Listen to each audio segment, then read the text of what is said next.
उसमें सबसे महत्वपूर्ण ये था कि उन्होंने कहा कि ज्ञानवापी को यदि मस्जिद कहा जाएगा तो ये विवाद का विवाद होगा, लेकिन संभवतः योगी जी जो न्यायपालिका है उस तक अपनी बात पहुंचाना चाहते थे, इसलिए जानबूझ करके प्रश्न कुछ और स्मिता प्रकाश जी ने पूछा था, जबकि उत्तर सीधे सीधे योगी जी ने न्यायपालिका को दिया और स्पष्ट।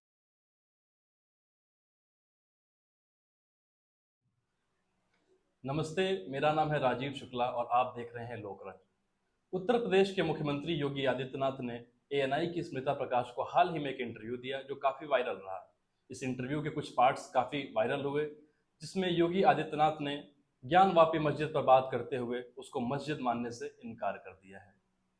इन सब के बीच एक मसला, इस इंटरव्यू का एक फेज जो लोगों की नज़रों से थोड़ा सा छूता रह गया, वो था मणिपुर का मसला, जिस पे बात करते हुए योगी आदित्यनाथ ने बोला कि वहाँ की बीजेपी गवर्नमेंट उसको सक्षम है उसको हैंडल करने में, और साथ ही साथ बहुत ही बारीक रूप से उन्होंने संवैधानिक संस्थानों को अपने दायरे में रहने की हिदायत दी थी। इस चर्चा पर मेरे साथ बात करने के लिए मौजूद हैं डॉक्टर भूपेंद्र सिंह। बहुत बहुत स्वागत है आपका। नमस्कार राजीव जी। भूपेंद्र जी, अभी हमने इंटरव्यू देखा जिसपे जी काफ़ी वायरल इंटरव्यू रहा वो, जी जी पर जो मैंने अभी इंट्रोडक्शन में बताया कि एक पार्ट उसका बहुत बारीकी से छूट गया, जिसमें योगी जी ने संवैधानिक इंस्टीट्यूट का इस्तेमाल करते हुए कहीं ना कहीं सुप्रीम कोर्ट की तरफ इशारा किया था। क्या कहना है आपका? मेरा ये मानना है कि ज्ञानवापी मामले पे उन्होंने जो बोला वो तो महत्वपूर्ण था ही। उसमें सबसे महत्वपूर्ण ये था कि उन्होंने कहा कि ज्ञानवापी को यदि मस्जिद कहा जाएगा तो तो ये विवाद का विवाद होगा, लेकिन इससे जो बड़ी बात उन्होंने बोली है, जब स्मिता प्रकाश जी ने मणिपुर वाले मामले में उनसे कहा कि मणिपुर में इस तरह के वीडियो वायरल हुए, ये सब चीजें हुई। एक्चुअली स्मिता प्रकाश ये जानना चाहती थी कि विभिन्न दलों का क्या रुख है, इस पर वो पूछना चाह रही थी, लेकिन संभवतः योगी जी जो न्यायपालिका है उस तक अपनी बात पहुंचाना चाहते थे, इसलिए जानबूझ करके प्रश्न कुछ और स्मिता प्रकाश जी ने पूछा था, जबकि उत्तर सीधे सीधे योगी जी ने न्यायपालिका को दिया और स्पष्ट तौर पर और बड़े ही एक स्ट्रांग बॉडी लैंग्वेज में कहा कि कार्यपालिका के अपने कार्य हैं, जो कार्य कार्यपालिका का है उसमें न्यायपालिका नहीं घुसे, और मणिपुर की भारतीय जनता पार्टी की सरकार और केंद्र सरकार इतनी सक्षम है कि वो वहां पर शांति स्थापित कर लेगी।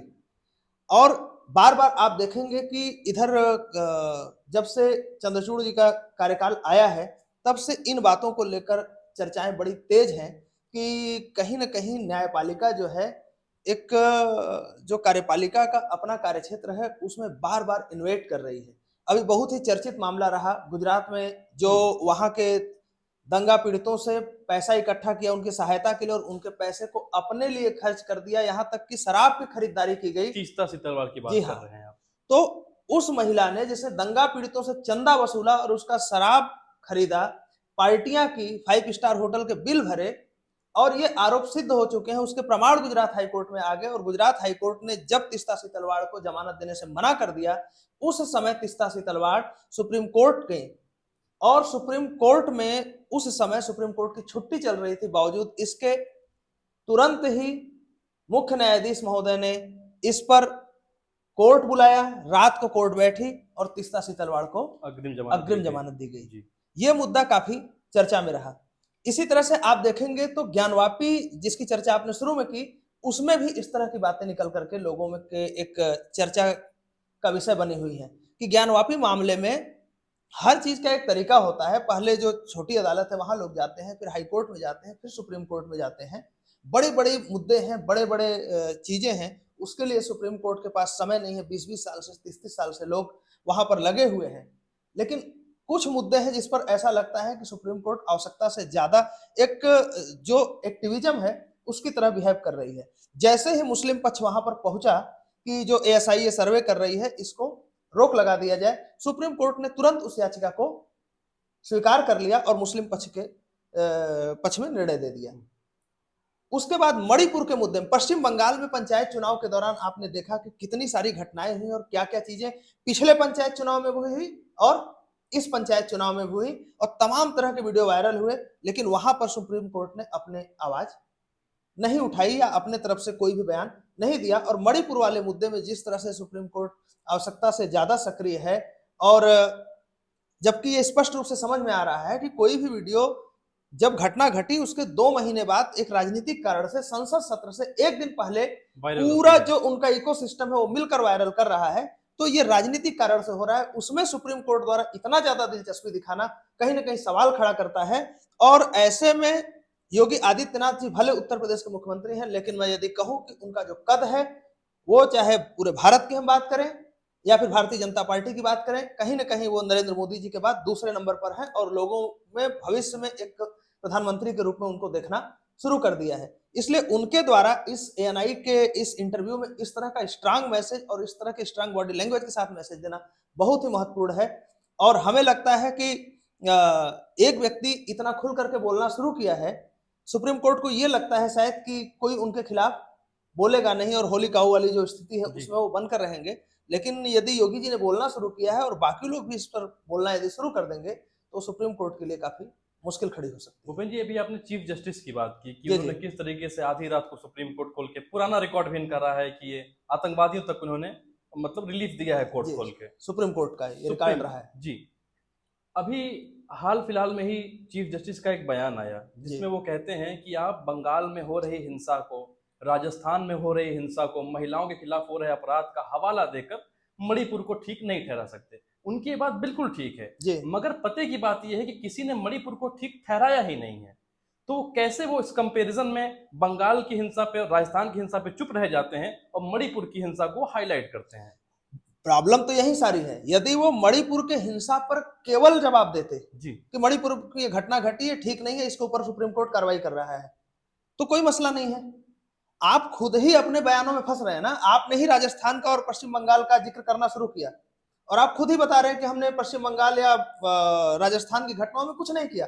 राजस्थान में शेड्यूल कास्ट समाज के खिलाफ और आदिवासी समाज के खिलाफ एक के बाद हर सप्ताह, हर 14 दिन पर ऐसी ऐसी नृशंस घटनाएं घट रही हैं कि आपको सुनकर रूह कांप उठेगा। एक घटना तो मेरे सामने ऐसी आई कि एक महिला का कुछ लोगों ने रेप किया, उसके बाद वो महिला पुलिस में शिकायत करने थाने में गई, फिर पूरे थाने ने रेप किया। ऐसे ऐसे मामले राजस्थान में आए हैं, उसके बाद सुप्रीम कोर्ट कुछ नहीं बोलता है।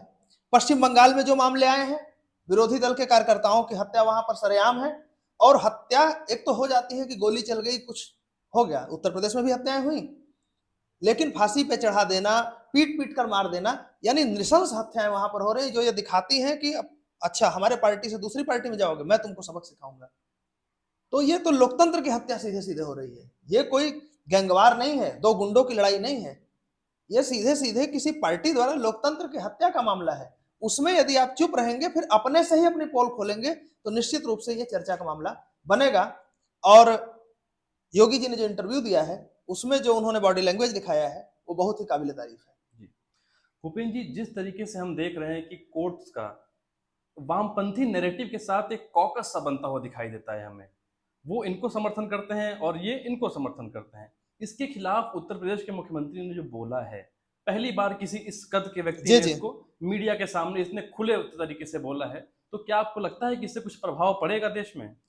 देखिए, इसके पहले भी बोला था, ऐसा नहीं है। राष्ट्रपति जी ने एक दो बार मंच पे इनको लताड़ लगाई सीधे सीधे, इसलिए नहीं कि इनके एक्टिविज्म को लेकर नहीं, इनके कहा कि आप भाई जिस तरह से कार्य कर रहे हैं, गरीब आदमी उस रफ्तार से न्याय नहीं पा सकेगा। सीधे सीधे सामने बोला था, ये काफी वीडियो वायरल हुआ था। और उपराष्ट्रपति महोदय ने भी बोला था।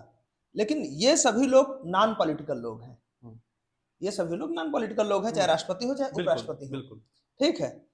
और उपराष्ट्रपति ने तो बहुत एक कड़ा मैसेज दिया था, और हद तो तब हो गई कि उपराष्ट्रपति के खिलाफ एक व्यक्ति मुंबई हाईकोर्ट में चला गया था। बाद में हालांकि उसकी याचिका को एंटरटेन नहीं किया गया था। लेकिन एक राजनीतिक व्यक्ति, प्राय राजनीतिक व्यक्ति जो होते हैं, किसी न किसी रूप में इन अदालतों से डरते हैं, कहीं हमें ये परेशान न करें किसी मुद्दे पर। लेकिन हमें लगता है योगी जैसा नैतिक बल जिस नेता के पास होगा, शायद वही इन बातों को रख पाएगा। और जो लिबरल नैरेटिव है, जो एलजीबीटी वाला मुद्दा है, एलजीबीटी वाले मुद्दे पर पूरी तरह से जो जुडिशरी है वो वामपंथ के साथ खड़ी हुई दिखाई दे रही है। इसी तरह से जो केरल में कुछ मंदिरों के मुद्दे आए, स्थानीय परंपराओं के मुद्दे आए, उन मुद्दों पर सुप्रीम कोर्ट का जो नजरिया है या सुप्रीम कोर्ट के जो निर्णय आ रहे हैं, उससे ये लगता है कि वो कहीं ना कहीं लगातार एक समाज के खिलाफ निर्णय दे रहे हैं। क्योंकि वो समाज चीजों को टॉलरेट कर लेता है, सहनशील है, इसलिए बार बार उसको दबाने का प्रयास होता है, और जो समाज सहनशील नहीं है, असहिष्णु है, बार बार उसके तुष्टीकरण का प्रयास हो रहा है। और तुष्टीकरण की राजनीति राजनीतिक पार्टियां करें, सुप्रीम कोर्ट से ऐसी उम्मीद नहीं की जाती। भारत में संविधान है, संविधान ने कार्यपालिका न्यायपालिका के काम बांट रखे हैं। सबको चाहिए कि वो अपने दायरे में रह के अपने काम करें। आप देख रहे थे लोकरंग। अगर आपको हमारी ये चर्चा इनोवेटिव लगी हो, सकारात्मक लगी हो, तो वीडियो को लाइक करें और हमारे चैनल को सब्सक्राइब करें।